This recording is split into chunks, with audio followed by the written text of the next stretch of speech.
We're going to be joined by St. Clair Skinner, the founder of the Black Blockchain Summit, and also the founder of I Love Black People, together with Jared. Is he available? Oh, thank you so much. Together with Jared Ball, Professor of Africana and Media Studies, who are going to sit by the fire and talk about freedom for Black communities, with or without Bitcoin. May we please give them a very big whoop, whoop, whoop, whoop.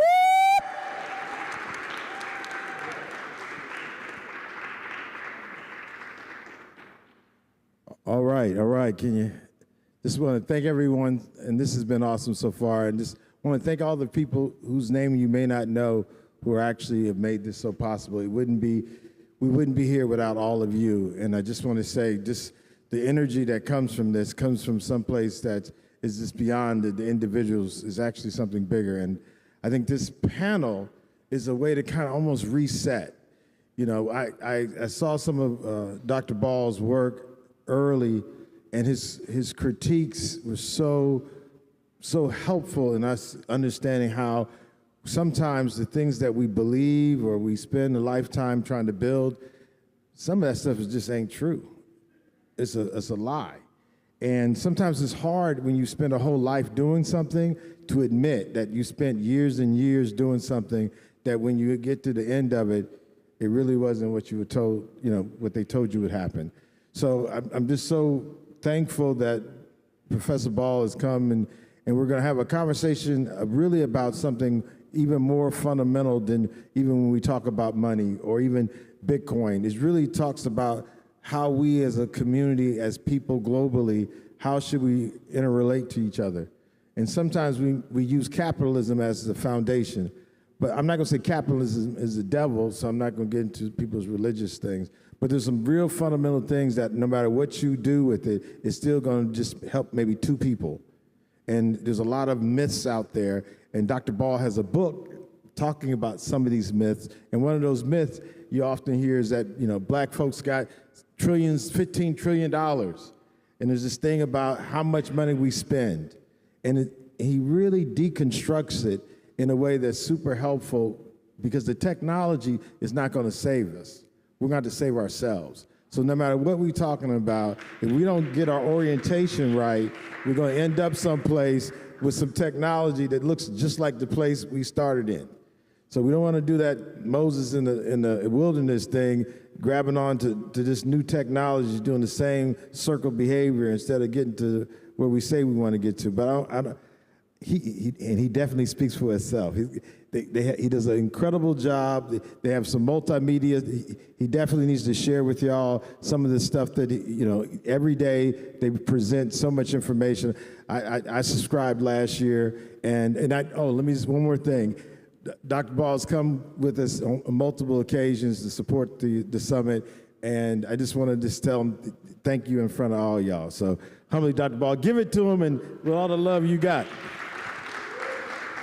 First of all,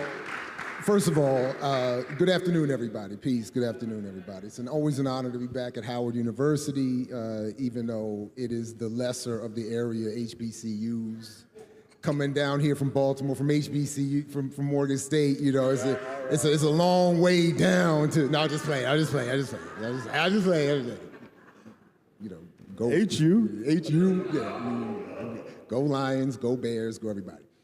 First of all, and thank you very much, Sinclair. It is true that we have a differing approach. We have a different view of some of these issues, but as someone who has been involved in activism and grassroots politics and trying to educate black youth for my entire life, I think it's important that we be able to build and disagree and communicate if the goal is national collective uplift.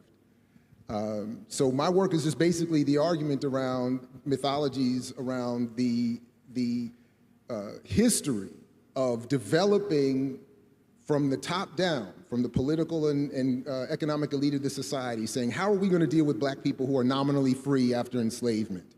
And one of the many tactics, and there have been many, one of the many tactics developed is to say, to encourage intentionally a black entrepreneurialism, a black capitalism, a circulating dollar mythology, a black business mythology, specifically meant to take black people away from what is our real potential power, which is our collective social political movement ability.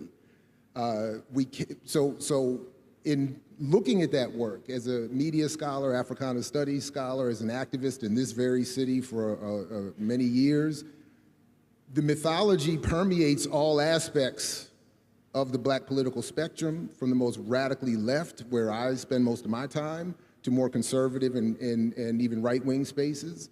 And so my work just traces how does that mythology originate and get implemented. And the newer version of it, I've seen some of the mythology coming up in discussions around Bitcoin, blockchain, cryptocurrency, et cetera. This idea, as we've already heard expressed this morning, if the goal is a collective uplift, a healing of the community, and not just the creation of another black elite, another black bourgeoisie, another segment of the community that lives separately, lives off the struggle and the wealth of and the work of the community. If the goal is truly changing the relationship that we have and the collective have to society and society itself, then we need political power. We need to organize for political power and not be entirely consumed as the consumers we've been created to be of the mythology that says if you invest your money, if you circulate your dollar, because ultimately all that's designed to do is to tell us we're poor because of our own behavior. We're poor because we're financially illiterate. We're poor because we don't take advantages of opportunities. And that's part of the intentionally created mythology that my work has been part of, a small part of unearthing. And why I wanted to build with you all and others that I see coming into my classrooms, coming into my organizational spaces, and just in the community at large who are hearing this refrain: if we get in now, if we invest now, we can overturn material inequality, we can change the relationship to society. And that's just unfortunately not how the economy works, that's not how society works, that's not how anyone's wealth has ever been created, and that's not why we're poor. So I'll stop there, but that's essentially what the intervention I'm hoping to have, which is to just simply say, we need a different level of clarity about what the situation is and a different approach if we want actual change to occur. We cannot do it based on investment and trying to catch up economically. That's not how it works. So anyway, I'll stop there. No, thank you, Professor. I think this piggybacking on some great ways, we have young folks and we got folks like me who still are learning. What are some of the steps we can take to get the information to help us better understand the point you're saying about how we need to reimagine this and not get caught up in the myths? So, I mean, a lot of the work first of all, gatherings like this, and to the extent that people want to gather with other black people to talk about crypto, I think we need to be in gatherings where we're talking about political education, political prisoners, capitalism, socialism, redistribution. So in other words, for this city, if you're in DC or in cities like this, and you can take the time to learn about crypto and blockchain and build with other African people around the world on that basis, then please add to the roster of work that you do supporting other entities and efforts in other spaces. Black Alliance for Peace, Community Movement Builders, Pan-African Community Action. I'm a member of the All-African People's Revolutionary Party. There's the African People's Socialist Party. There's all these other formations that would love to see you all supporting and engaging and building with. Not in necessarily direct competition with what's happening here, but in addition to. And I think you could bring ideas here, perhaps vice versa. Anyway, so that's what because there is a tradition. You know, Kwame Ture or Stokely Carmichael, I heard mentioned already. I mean, you know, the Guardian newspaper put out a story just a couple of years ago where they finally admitted that England had participated for years in suppressing Kwame Ture because he was trying to unite African people on the basis of socialism. They were very clear it was explicitly stated. Not because he was threatening on the basis of trying to build businesses and investment. No. Because he was targeting a politic that this society had intentionally wanted to rebrand as the solution for black people. In other words, it was said explicitly, take black power out of the definition of people like Stokely or Kwame Ture and redefine it as black capitalism so that this generation, 50, 60 years later, would only think towards capitalist Wall Street investment solutions for their salvation, and would ignore the wonderful traditions of violently suppressed struggles that we need to re-engage. Well, and this is, again, we're going to make this one shorter, but it should be longer. When we interject or even say socialism, I think sometimes there's like a boogie, like if we think of 500 years of capitalism, my name is Sinclair Skinner, that's capitalism, it's problematic. So I'm just, how do we get our people to reimagine that construct, not using a capitalist, model, but just if you could give, and again, a framework of the socialism, just as again another way of looking at how we interrelate with each other, without some of the propagandists that often attach to the word socialism. Should you talk about names? I mean, my last name, Ball, likely comes, I don't know for sure, likely comes from George Washington's mother. Her birth name was Ball, one of the biggest traders and enslaved Africans, and she married into the Washington family and brought with her billions worth of my ancestors. But anyway,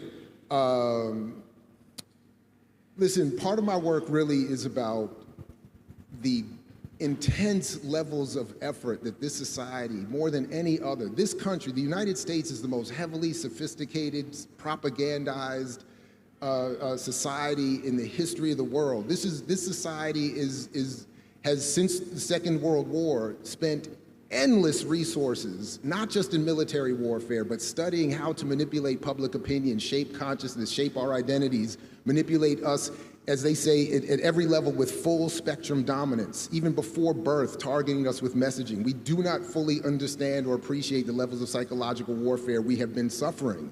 And their number one goal, people have talked about this as the unofficial religion of this country, is its attack on communism and socialism, as its defense of capitalism, because capitalism allows for more or less the anonymous organization of a white supremacist colonizing elite to rule us in anonymity without being recognized as having that role. So they can spend endless amounts of resources putting pundits, academics, scholars, anybody they can fund and put there. And in the field that I come out of, mass communication studies research, was developed specifically to suppress the other field I come out of, Africana studies and black studies, specifically with the idea, even in their own documents, of how do we take colonial warfare back to the United States to make sure that black people become not the threat that we know that they are to be. And one of the ways that they have said to do that is get them to buy into this idea that they can become the middle class, that they can invest their way to freedom, that they can circulate their dollar, when everyone who understands how the economy works knows that no one's wealth has ever been created that way. No one has circulated their dollar to wealth. No one has ever started businesses to wealth. They have militarily conquered the land and the territory, and they have imposed political policy apparatus that extracts the wealth that we all create. So I just want to say very clearly, we have already produced the wealth. All right. When we buy the coffee and pay our bills, and we invest in our blockchain, when we set up our businesses, when we do all the things we have all done just to get here today, we have created a wealth that is at an annual basis about, they said most recently, about $150 trillion of wealth that 1% of the population walks away with. That's public policy. That's not because black people are ignorant. That's not because black people haven't studied our finances. One more thing, from work that my man Dedrick Muhammad and others have done, from 1992 to 2012, black people started more than 2 million businesses, and the amount of revenue from the national sales revenue that those businesses captured went down from a mere 1% to 0.5%. Meaning that this is not because black people don't know how to start businesses and that black people are not entrepreneurial and black people don't care about money. No, studies also show black people are the most responsible with what little money we have. The problem is a public policy apparatus that says the wealth you help create gets withdrawn upwards, ever upwards. And then the rest is left for us to compete with. And then we're told, you go back and invest in Bitcoin and invest in the business, and you go and do something that the wealthy never did to get the wealth that they have. Well, right on, Sorry. right on, and we got to go with that. That was that right on moment. So again, how can they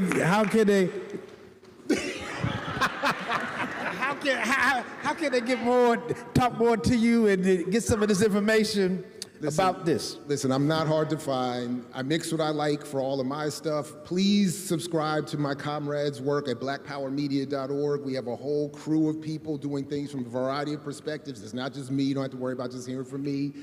Please consider doing that, and let's build. And join some of the organizations I mentioned. Please engage Black Alliance for Peace, Pan-African Community Action. Say your book.